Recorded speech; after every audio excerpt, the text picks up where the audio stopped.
আলহামদুলিল্লাহ ওয়া কাফা ওয়া সালামুন আলা ইবাদিহিল্লাযিনা আসতাফা আম্মা বাদু। আপনাদের সামনে আমি এই মুহূর্তে আলোচনা করতে যাচ্ছি আমাদের চারটা মাযহাব, ইমামে আবু হানিফা রহমাতুল্লাহ আলাই, ইমামে মালিক রহমাতুল্লাহ আলাই, ইমামে শাফি রহমাতুল্লাহ আলাই, ইমাম মালিক রহমাতুল্লাহ, চারটা মাযহাব। এবং চার মাযহাবের ইমামে আজম রহমাতুল্লাহ হলেন সবচেয়ে বড় ইমাম।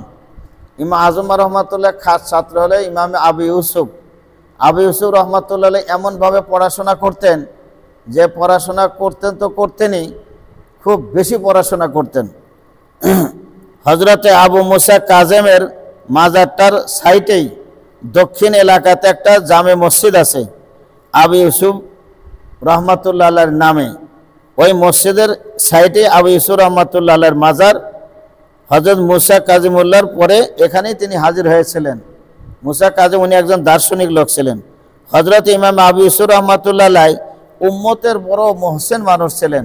উনি উম্মতের যে কাজ করে গেছেন ওলামা ফজলার মধ্যে তা বিরল ইতিহাস, এটার বলার অপেক্ষায় থাকে না।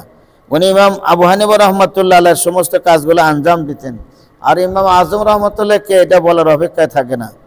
তিনি এমন বড় ফকিহ হয়েছিলেন, হযরত ইমাম আজম রহমাতুল্লাহর সমস্ত উলুমকে উম্মতের মধ্যে তিনি মুন্তাকিল করেছেন, সমস্ত উম্মতের মধ্যে তিনি ধরায় দিয়েছেন।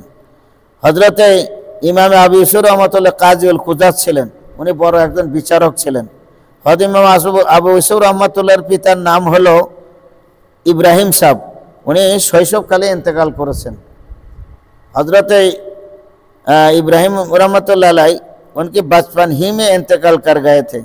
হজরত আবু ইউসুফ রহমতুল্লাহ যখন ছোট ছিলেন, ওই ছোট অবস্থায় ওনার বাবা ওনাকে রেখে ইন্তেকাল করেছেন।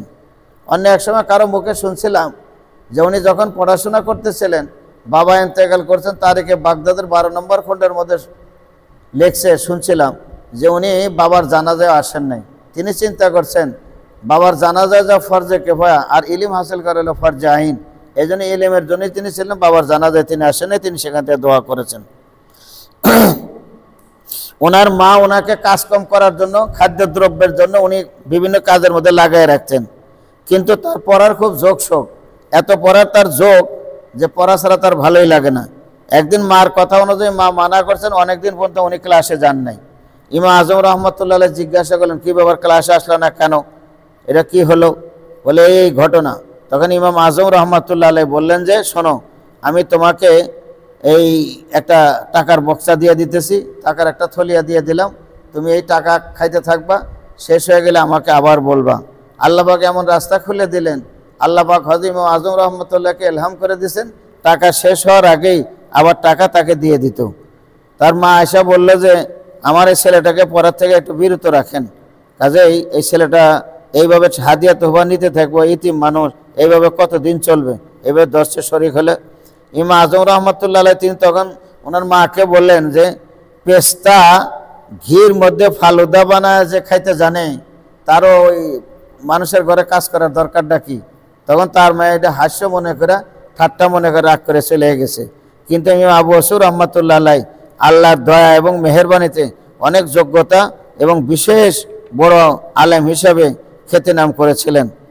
তারিখে বাগদাদের মধ্যে লিল খতিব তারিখে বাগদাদের মধ্যে লিখেছে সফা নম্বর 245 এবং জেল নম্বর 14, এর মধ্যে তার বিস্তারিত ঘটনা দেওয়া আছে। আল্লাহ রাব্বুল আলামিন হযরত আবু ইউসুফ রহমতুল্লাহ আলাইহিকে ইমাম আজমের সোহবতে থাকার কারণে এলেম এ পরিমাণ দান করেছিলেন যে এলেমের কারণে রব্বুল আলামিন সারা দুনিয়াতে তাকে ফয়জাব করে দিয়েছেন। হযরত আবু ইউসুফ রহমতুল্লাহ আবু এত বড় বুদ্ধিমান ছিলেন, বড় সেকাত ছিলেন। এবং ইবনে হাব্বান, ইমাম আহমদ বিন হাম্বল ওনার কাছে এলেম হাসিল করতেন। হজরতে ইবনে হাব্বানের কাছে আবু ইউসুফ রহমতুল্লাহর কাছে গেছেন, তারপরে দ্বিতীয় মাশায়েখরাও তার কাছে এলেম হাসিল করছেন। তারিখে বাগদাদের মধ্যে 255 নম্বর পৃষ্ঠা এবং 14 নম্বর জিলদের মধ্যে ঘটনা লেখা আছে। হযরত ইমাম আজম রহমতুল্লাহ আলাইহির ইন্তেকালের পরে 17 বছর পর্যন্ত তিনি সেই মানসাবের দায়িত্ব পালন করছেন। ইসলামের মধ্যে কাজীউল কুজাত ছিলেন। এই লকবের মাধ্যমে সর্বপ্রথম তার জন্যই এটা ব্যবহার করা হতো।